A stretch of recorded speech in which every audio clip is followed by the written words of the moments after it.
And could I now invite Mel Slemnt to come forward? Thank you.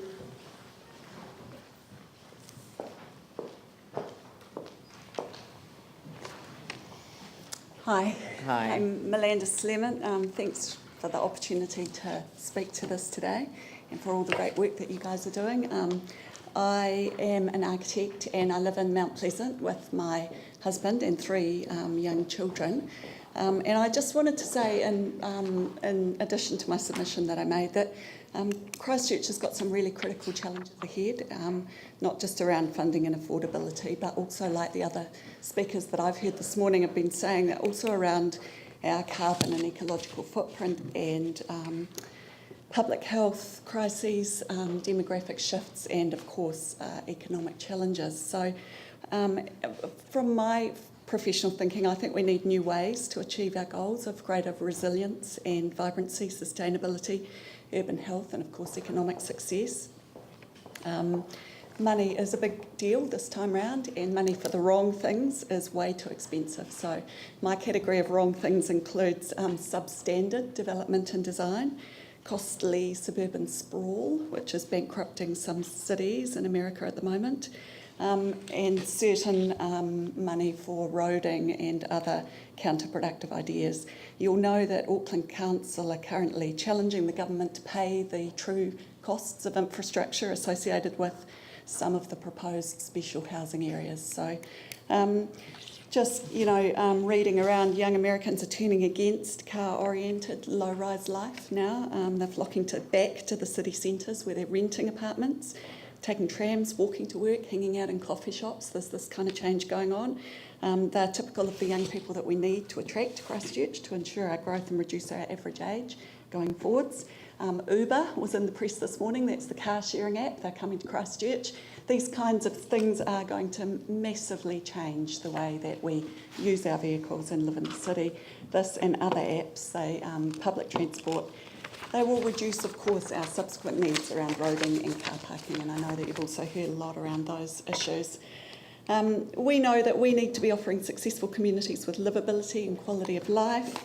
We need smart growth, not sprawl. We need future citizens to be able to make shorter, smarter trips with everything we need closer. And of course, we want a family-friendly city with great public places that people visit more often and stay in longer. So to afford this, I reckon we need not just to increase density in the city centre and also in the hubs identified by the LERP, but to do this density really well. Great design, walkability, lots of amenities, housing and population diversity.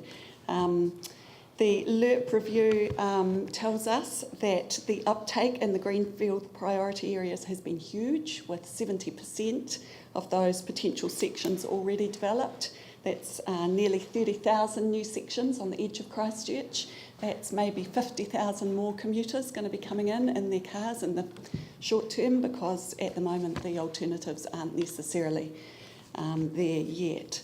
The LERP actions supporting intensification, in contrast, have been, in the words of the LERP review, difficult to implement and monitor. I don't think this will change. It's not an easy one to change. You know, we hear a lot about what the market currently demands, but one thing that will help, in my mind, is policies and incentives to restrict the growth around the edges in future and promote smart growth within the current city limits. This unhealthy war on the car rhetoric that we get a little bit trapped into sometimes, I think it detracts from inspiring developers and citizens about what a true multimodal city would achieve. All ways of getting around to work better, including cars, if we prioritise walking, biking and transit. When Brent Toderian was in Christchurch a month or two back, I know that quite a lot of you here came to see him, which was great.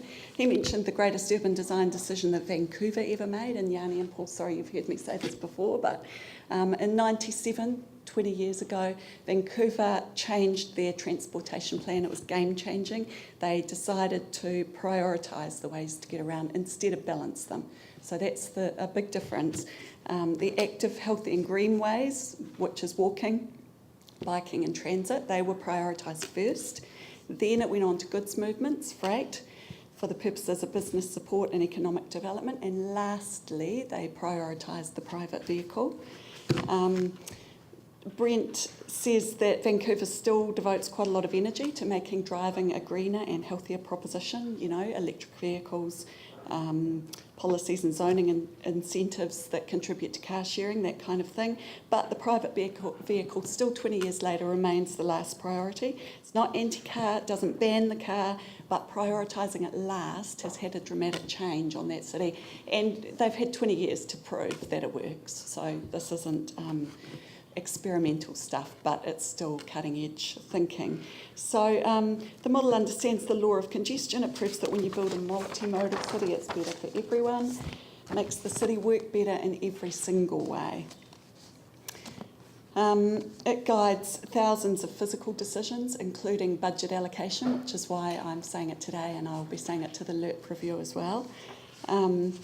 And I guess that's my main point, really, that rather than trying to balance the needs and promote public transport, as the district plan review is currently suggesting, we need to take a step further and actually prioritise active and public transport. It's a transportation decision, yes, but it's also an urban design decision, a city-making decision. Today, it's a budgeting decision, and the speakers that I heard before we're talking about cycleways and walkways and reserves and solar panels, and all of that fits into this kind of slightly shifted way of thinking.